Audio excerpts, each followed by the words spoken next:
Hello guys, আজকে সকাল সকাল আমি যাব বরিশাল, তাই মুখ হাত পা ধুয়ে তাড়াতাড়ি রেডি হচ্ছে এবং আমি আমার মা দুজনে যাবো। আমি অলরেডি রেডি। চলো এবার আমরা বাসে উঠে পড়ছি। আমার মা আমার পাশের সিটে বসে আছে এবং আমরা খুব সকাল সকাল উঠে পড়েছি, কেননা সকালবেলা না গেলে বরিশালে পৌঁছাতে অনেকটা লেট হবে। আমরা মাঝখানে নেমে পড়লাম, কেননা এখানে একটা ফেরি আছে, ফেরিটা পার হতে হবে এবং সেটার নাম হলো চরখারি ফেরি। এখানে আমি তো আমাদের স্পেশাল কিছু একটা দেখাবো। তার আগে হলো আমরা আস্তে আস্তে ফেরিটা চলে গেছে, কারণ ফেরি লোড হয়ে গেছে, এখন ফেরিটা ছেড়ে দিচ্ছে। আমরা একটুর জন্য ফেরিটা মিস করলাম। যাক, আমি তোমাদের কিছু একটা জিনিস দেখাবো, যা হয় ভালোর জন্যই হয়। তোমরা সবাই জানো পৃথিবীতে সব কিছু যা হবে তোমার সাথে ভালোর জন্যই হবে।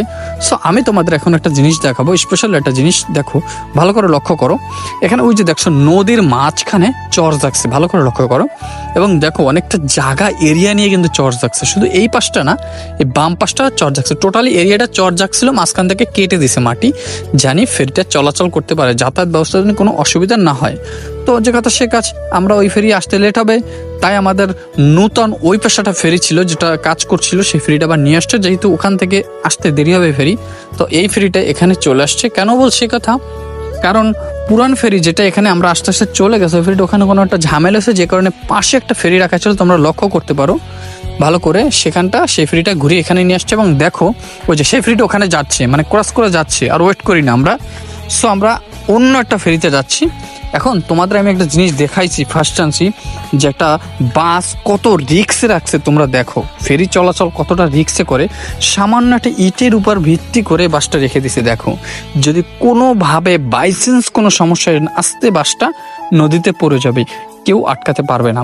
যাক, এটা খুবই রিস্কের একটা কাজ। এবং তোমাদের কাছে আমি সবার কাছে একটাই প্রশ্ন, ফেরির নিচে কি চলে, পাংখা না অন্য কিছু? আমি যতটুকু ছোটবেলা থেকে জানি পাংখা চলে। তোমরা কমেন্টে জানাও যে ফেরির নিচে আসলে শব্দটা কিসের শব্দ, পানির নিচে ওটা কি হয়। আমি জানি না সঠিক, ছোটবেলা থেকে আমার মনে একটা প্রশ্ন, তোমরা চাইলে কমেন্টে জানাতে পারো।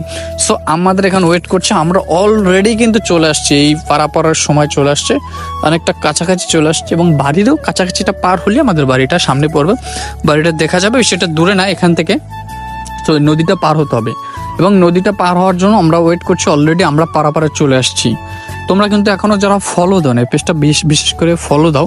আমি খুব সুন্দর সুন্দর ভিডিও আপলোড দেওয়ার চেষ্টা করবো তোমাদের মাঝে। সো দেখো, এখানে কিন্তু অলরেডি আমি চলে আসছি এবং আমরা কিন্তু মানে বিআরটিসি বাসে যাতায়াত করছি। আমাদের ওখান থেকে সহজ হয় আমাদের গ্রামের বাড়ি যেতে বিআরটি বাসে। তো এই ছিল, গ্রামের বাড়ি এসেই প্রথমে ধান টানছি।